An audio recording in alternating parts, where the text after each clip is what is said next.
Bismillahirrahmanirrahim. Assalamualaikum warahmatullahi wabarakatuh. Alhamdulillah. Alhamdulillahilladzi hadana li hada wa ma kunna linahtadiya laula an hadanallah. Asyhadu an la ilaha illallah wa syarika lahu wa asyhadu anna subhanahu abduhu wa waliyuh. Allahumma shalli wa sallim ala sayyidina subhanahu wa ta'ala ala syami'a jemaah wa ba'du.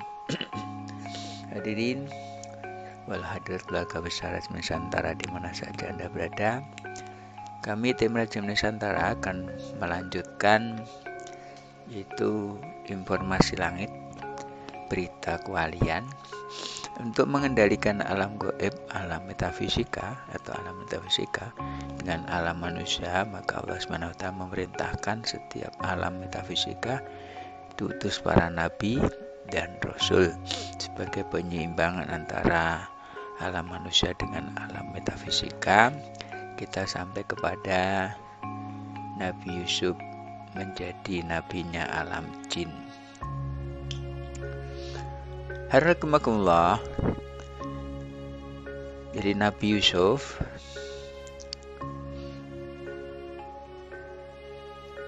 menjadi nabinya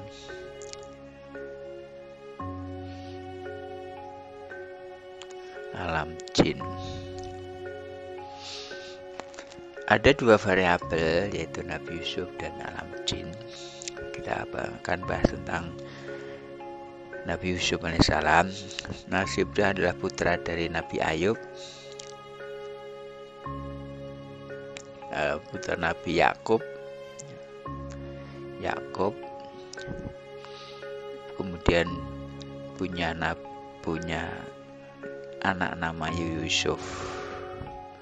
Yusuf ini punya saudara ada 11. Jadi Yusuf punya saudara 11. Dan saudara yang sekandung dengan Yusuf namanya Binyamin. Yang lainnya satu ayah lain ibu. Nabi Yusuf ini adalah dikala masih kecil, yaitu 11 bersaudara. Kemudian disampaikan dalam satu berita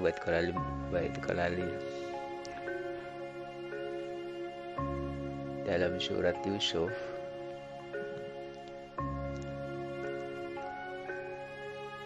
Buat kala Yusuf ali abiya berarti ini ro'atu akhada asyara kaukaban masam sawal qamra itu meli sajidin.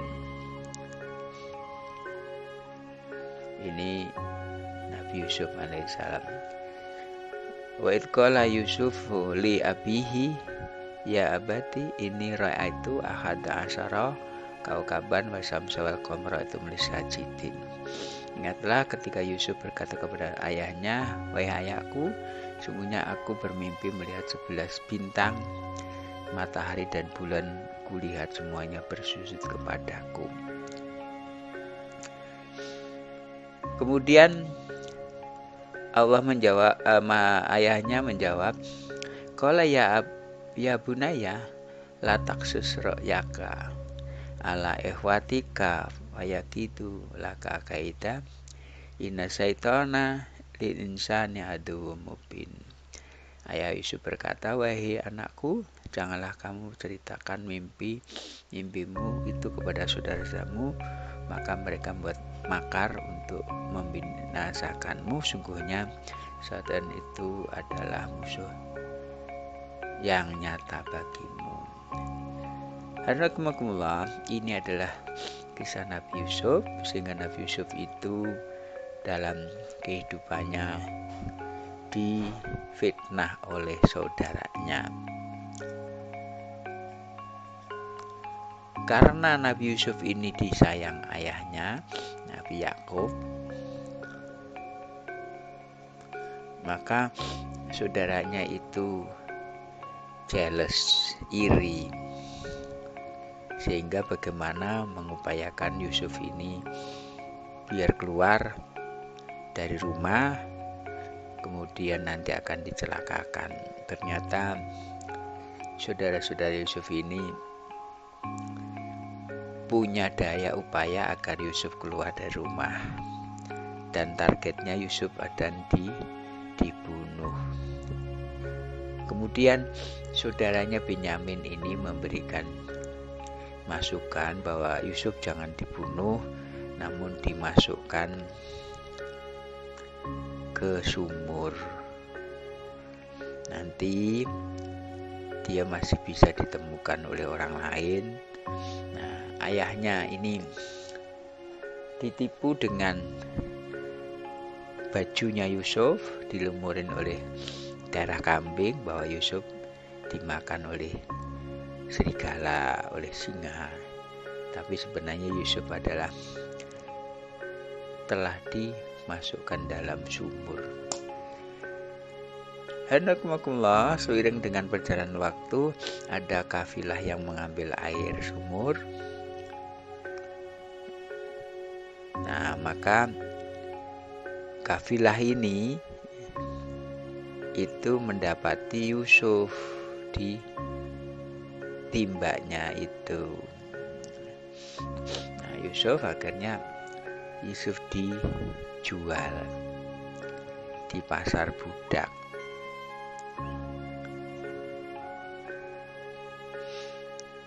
Yusuf dengan tawaran tinggi di pasar budak dengan lelang.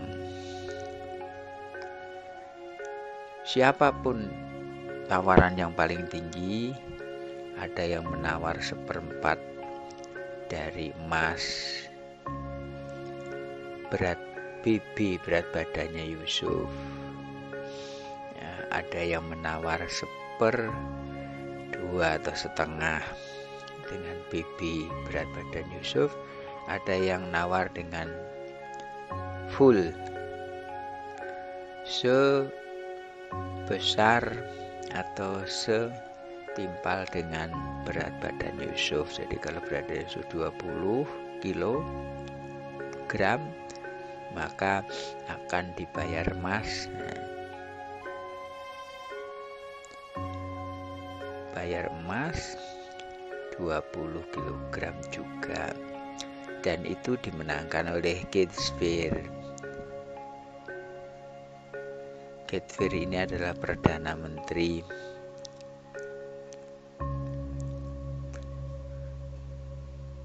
Mesir yang kebetulan nikah dengan Zulaikha.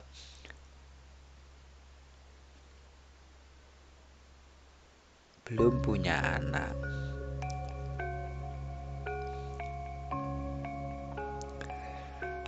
Hanakumullah. Kemudian budaknya Khizr ini, Yusuf atau Yusuf muda ini, tiap hari dipelihara atau dijadikan pelayan Zulaikha. Lama-lama karena ketampanan Yusuf ini, Zulaikha tidak mampu menahan gejolak dari libidonya, sehingga Yusuf ini seakan-akan dijadikan barang gosip. Nah, jadi lama-lama menyimpan asmara Zulaikha terhadap Yusuf ini ketahuan oleh halayak, dan ketahuan oleh halayak itu, ibu-ibu itu dalam pembicaraan, mana mungkin seorang Zulaikha yang bangsawan hanya terpikat dengan seorang budak. Nah, maka ibu-ibu, ya kalau sekarang dharma wanita, ibu-ibu dharma wanita itu mengecibirin Zulaikha. Kemudian ibu-ibu ini dikumpulkan. Setelah dikumpulkan, kemudian disuguhin mangga satu-satu dengan pisau. Yusuf suruh lewat.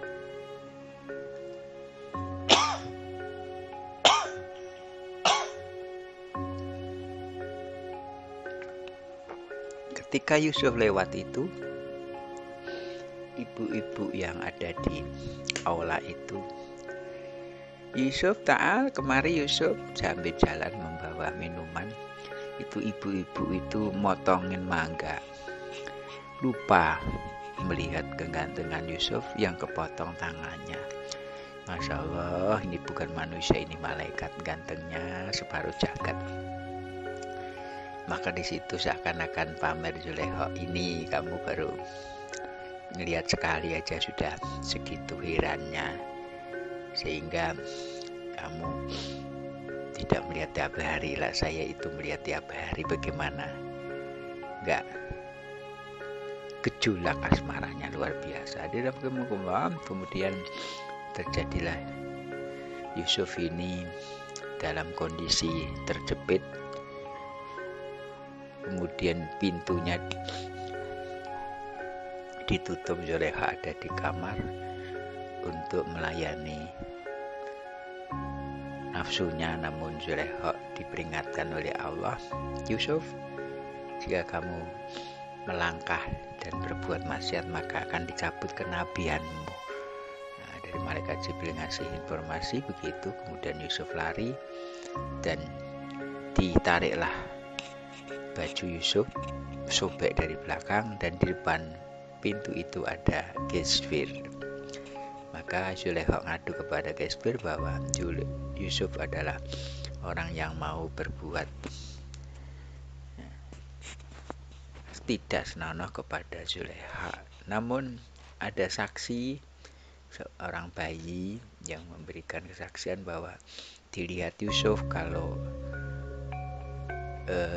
bajunya robek depan, berarti Yusuf yang benar, Yusuf yang salah, Zulaikha yang benar. Namun kalau Yusuf sobek belakang, maka Yusuf yang benar, Zulaikha yang salah.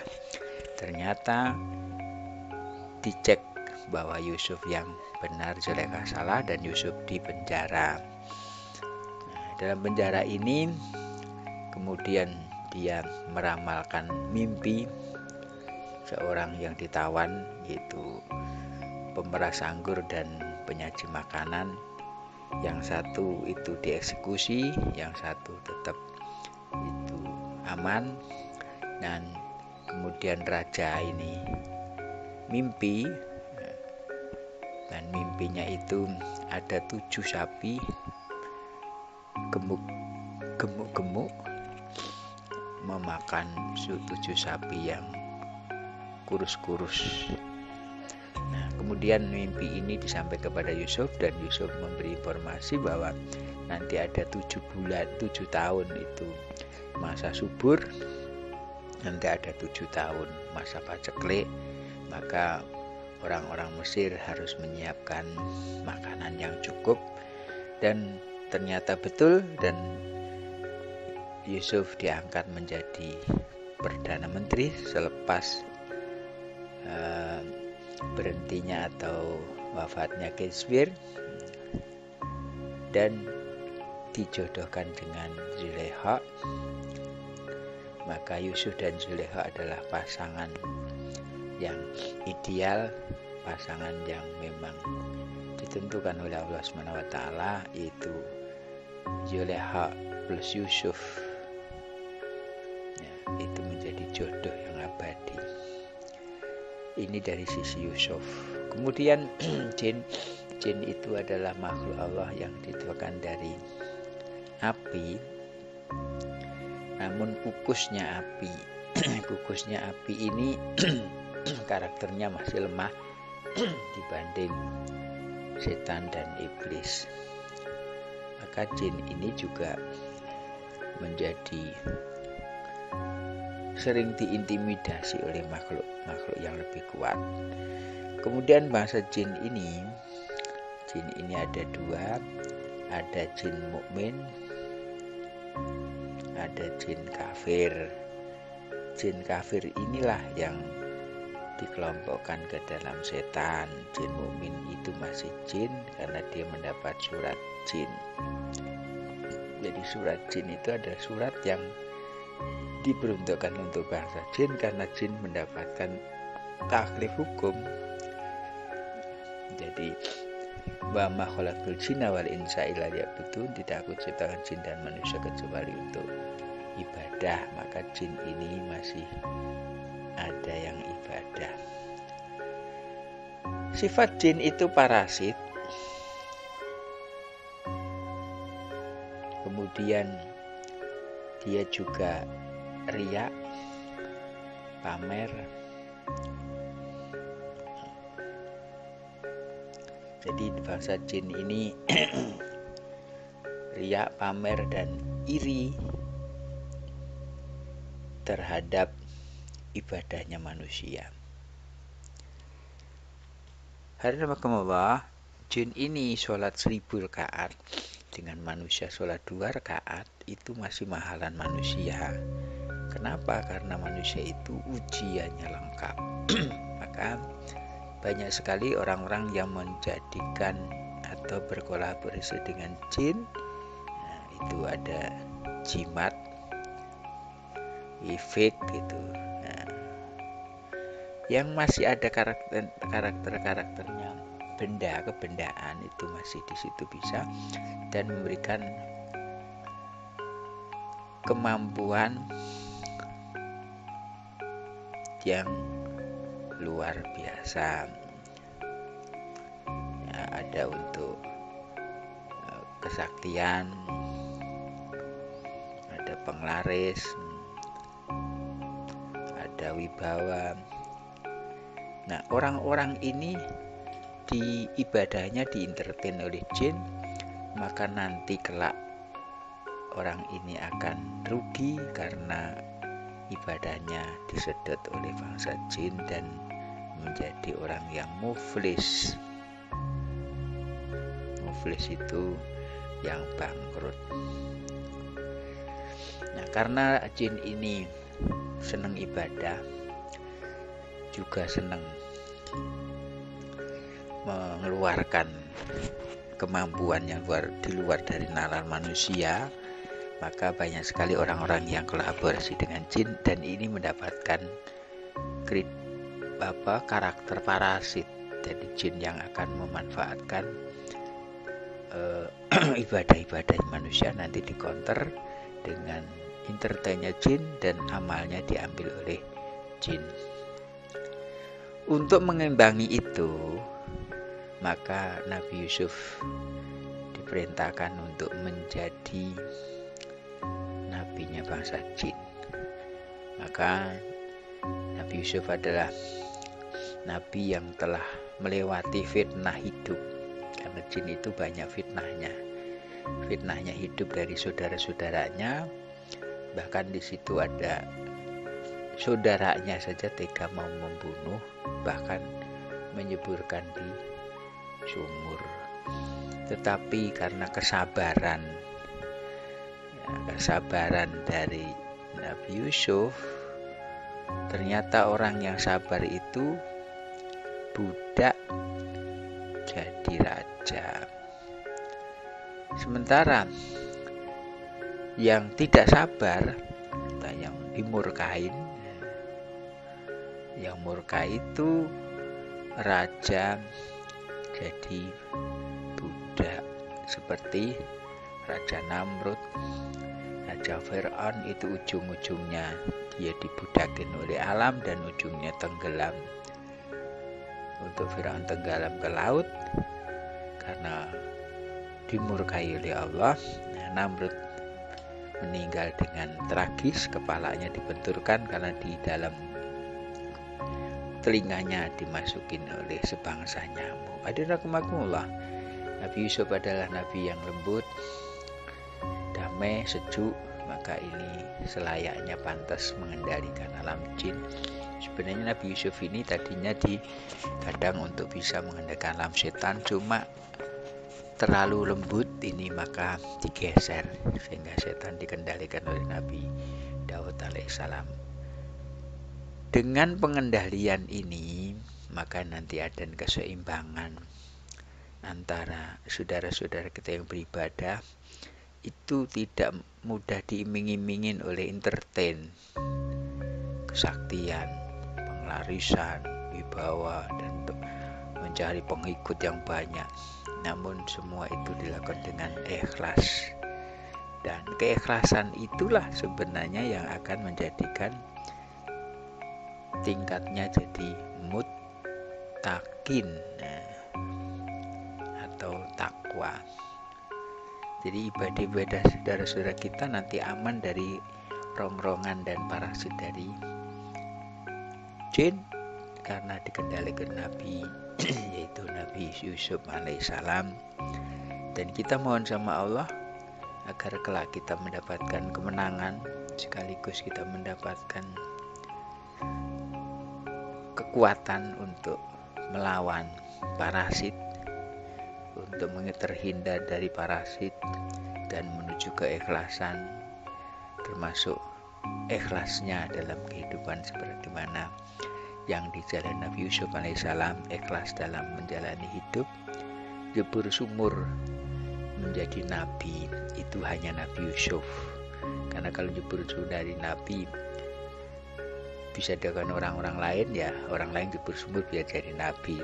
Ternyata hanya Nabi Yusuf dijeburin ke sumur jadi nabi, dan karena kesabarannya mengantarkan menjadi orang yang dimuliakan Allah di dunia, yang menjadi raja di Mesir, dan di akhir mendapatkan anugerah seorang nabi dan rasul yang mendapatkan kemuliaan dunia sampai akhirat. Dan sekarang diberikan di era kewalian ini diberi tugas untuk mengendalikan alam jin, dan insya Allah saudara-saudara kita aman dari gangguan jin, ibadahnya dengan ikhlas karena Allah, dan insya Allah menjadi hamba-hamba yang mukminin, hamba-hamba yang muslimin, hamba-hamba yang muhsinin, hamba-hamba yang mukhlisin, dan hamba-hamba yang muttaqin. Barakallahu fil Qur'an azim wa na'ayati wa hadhil hakim taqabbal maghfuratan bahadza syarikum muslimat wal mu'minina wal mu'minat wal rahim. Subhanallah, salam barakatuh, alhamdulillahirabbil alamin. Assalamualaikum warahmatullahi wabarakatuh.